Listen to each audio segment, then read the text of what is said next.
is my great pleasure to present to you tonight my novel Maya, a novel that I'm extremely proud of, and that was conceived while studying for my doctorate at Birmingham University.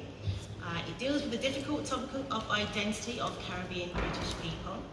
Maya explores the angry black woman stereotype that myself and so many other women of colour are often categorised with. This novel is in places autobiographical. There is an instance where my protagonist is stopped in a car with her friends on a night out by police. The police separate the four members and interview them separately by the side of the road to check their stories. At the time, I was afraid, and yet not understanding the state of play, I had every confidence that they would release us, to which they did.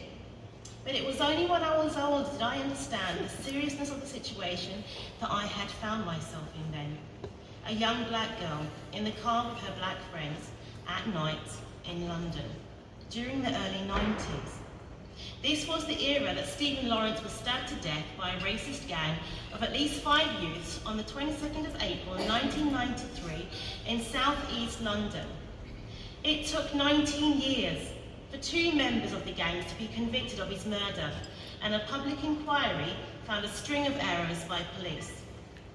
It was dangerous being a black person in the 90s, as well as in the 80s, as well as in the 70s, as well as in the 60s, and it is dangerous being a black person today. If George Floyd taught us anything, he taught us that. Maya entertains the idea of this white privilege that protects white lives, that gives freedoms denied to people of colour, that ensures this playing field isn't level. Maya entertains this idea that it suddenly gets offered, no strings attached, to an individual that was previously denied such freedoms because of the colour of their skin.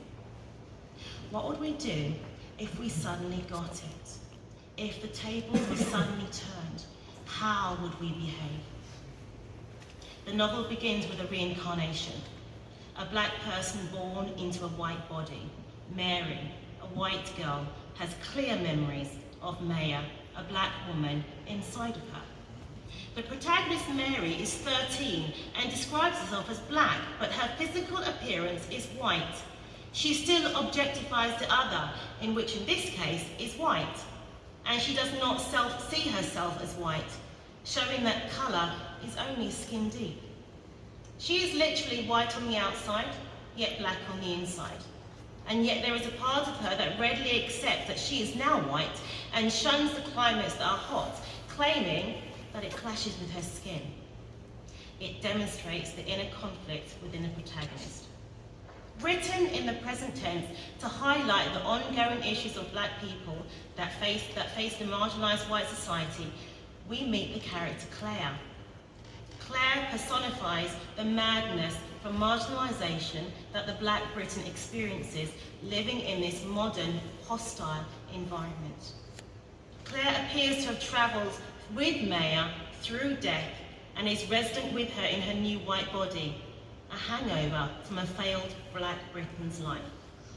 The metaphorical language describes Claire as being in a boat, floating on a sea, and the ocean itself being blue and inviting, yet at the same time dark and foreboding.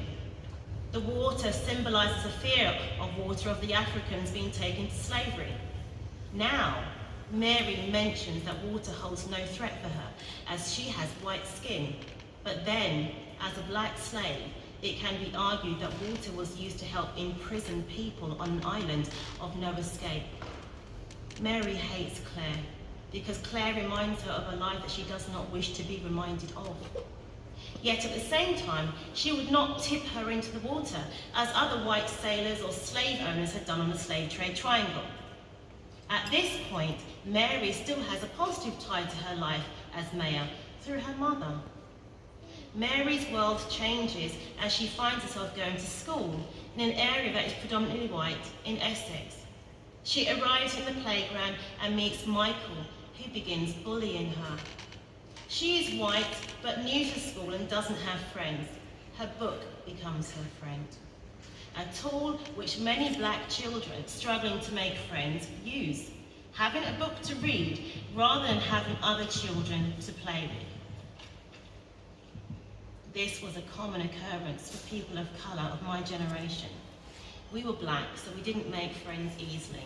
In my case, my mother always told me to have a good book to read at break and lunchtime, rather than sitting alone watching the other kids play. I could go to the library and get lost in a good book, but those of us who did this found that reading was no substitute to having friends, especially during the summer months where you can hear the other children playing outside, but you pretend that this is how you prefer it. And that's exactly what Maya does. She pretends. This is another coping mechanism that black children learn early in life in order to function in the white-dominated society. They pretend. At the abuse of Michael, it is Claire who defends Mary, falling into a pattern previously implied where the inner voice clearly verbalizes a truth that lies underneath the skin of society. Mary, still experiencing the duality and madness from her previous black life, sees literally letters floating around Claire and finds refuge in her madness. The extract that I'm going to read from chapter 4, Maya, now a white girl, is called Mary, is no longer the new girl at her school. A mixed heritage girl called Melanie is. And it is her that gets the racist bullying, not our protagonist. And it is her that has to fight every day. And it is her that demonstrates clearly that Mary has swapped sides. Our protagonist watches on, thankful that it is not her, but afraid to intervene.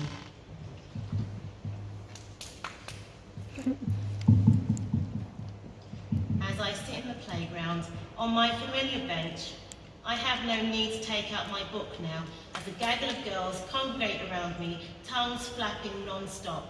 Nothing is said or has been said about the congregation near me, but I'm allowed to listen in. Annabelle, with her strawberry blonde hair and her orange lip gloss, is applying yet more onto her pale lips. Annabelle, Sophie, Elizabeth, and Charlotte the Shallot, on account of her small stature. The topic of conversation is Mel. I mean, why is she even here? To learn, of course, it's a school, duh, Sophie chides in. I can tell she's the kind of girl that speaks without thinking. Even I knew that it was challenging, making out that Annabelle was an idiot, to which she is, but an idiot that I need to make friends with. Better to have her as a friend than an enemy. I don't say anything, but I listen, and I silently agree with Sophie. The difference with me is that I was clearly smart enough not to vocalise it. Well, of course, Annabelle says, sighing as if to show that she's not stupid. She smoothed out her skirt at the back and pressed it to her legs as she sits down. We're all here to learn. But of all the schools to go to, why St. Augustine's? Why here? I mean, surely she'd be better off in London where it's more multicultural or something. She'd feel more comfortable, wouldn't she, with people of her own kind? I examined Annabelle at the corner of my eye. Her strawberry blonde hair was too perfect, probably came out of a bottle, and her lip gloss was just the right tint of orange to make it look like she had just perfect, naturally tinted lips. Plump, shiny lips like some kind of fruit. I'd guessed it was for the boys. I suppose so. Sophie narrowed her eyes and watched Mel sit on the bench opposite us. She's reading. I tried to squint to see what it is, and my heart leaps when I recognise the author's name. Angelou. My face flushes as I look down to my open bag and immediately zip it up before anyone sees my secret conspirator. I will need to go to school library and get a new substitute friend, although I am hopeful that perhaps I may not need one. Safe runs by. Elizabeth wrinkles her nose as she watches him chase the ball. Think Mum might get us for a chinky tonight, she says absent-mindedly. I mean, Annabelle continued, we're a good school here, and I suppose she seems a bit clever. She's brilliant, Claire chorused in from somewhere in my head. She was back. Can't say I missed her. I flinch. I've not heard from her in a while, and her presence startles me. Her voice, though, has changed. She seems further away. I imagine her on a boat, floating across a vast blue-green sea. I look inwards and closer. She's shouting, but I can't catch the words she's saying. I close my eyes. The New Times Roman black, bold words tentatively wobble and float from her mouth. but as they float towards me, a wind blows them away before they reach my ears. I see the small black shapes wobble in the wind and then float away in the wrong direction. Perhaps it's better that way. Opening my eyes, I turn towards Mel, and she's engrossed in her book, eyes down, legs crossed like an Indian. She's pretending. My face blushes and my body gets hot with embarrassment. I've done the same thing. I push thought away, far away, like Claire, and like soup, I am taken off the boil. The bell is going to go any minute, and I know it's safe running around looking panicky, not paying much attention to him or the other boys. I pick up my bag and make my way to Marucci building. Who are you going to Christmas ball with? Annabelle directs a question at a girl called Rain, who joined the group as they got ready to walk to class. Rain is chubbier than the other girls and not quite as pretty. Her frizzy brown hair, tight curls are stuck to her head in only what can be described as an unattractive way. And I'm thankful again for my silky blonde hair. She's grateful to be included within the group because she's fat and her family doesn't have much money as the rest of us. Not that we are rich, not by a long shot. We still have nicer houses than her, even I know that. And I'm prettier than her, and I wouldn't be surprised if I became more popular than she is now. Now Mel has arrived. After all, she has a quite flat nose, a bit more like Mel's than anything else. Plus she is fat, and I'm slim with freckles. Freckles count for a lot in this world. In fact, when I think about it, there isn't much else that she does have. I turn my head towards Rain. Has anyone invited you though? I say with a raised eyebrow. It's the first time that I speak. Fake it till you make it. I'm one of them now. Time to assert my authority, and let's face it, I look better and I should be higher than her. The other girls stop and look at me, but I stand my ground. I stare at Rain in such a way that it is her that flushes red instead of me. She shifts her weight uncomfortably. Her hand pulls a clump of hair as she tries to force it behind her ear, and the silence stretches out between us as her hair joins us in the resistance and springs back tightly to her scalp. Even though most of the girls are looking at me, I decide to steer their attention rather than to be the attention. I am learning, and so are they. After seeing my expectant expression, they soon get over the shock of my voice and mimic me, looking at Rain and her now deep purple blush. Well, no, but to be honest, I'm not entirely sure I can make it. It works. My heart thumps hard in my chest while I deliberately control my breathing. Steady, calm, in control. It works. Her voice loses power and it begins to dwindle in volume. I see the aerial, thin, black words escape her mouth and fall on the floor, gasping for breath, dying a natural death. We might just have a prior engagement, I'll have to check. The last few words are barely audible, and I see them on the ground, a couple of them flapping and flapping about pathetically like fish out of water. I step on them and swivel my foot, grinding them into the dirt as I walk into class. Annabelle gives Elizabeth a confused look. Elizabeth turns her brown eyes to me through her heavy fringe, and I pretend not to notice. I remember, I'm good at pretending.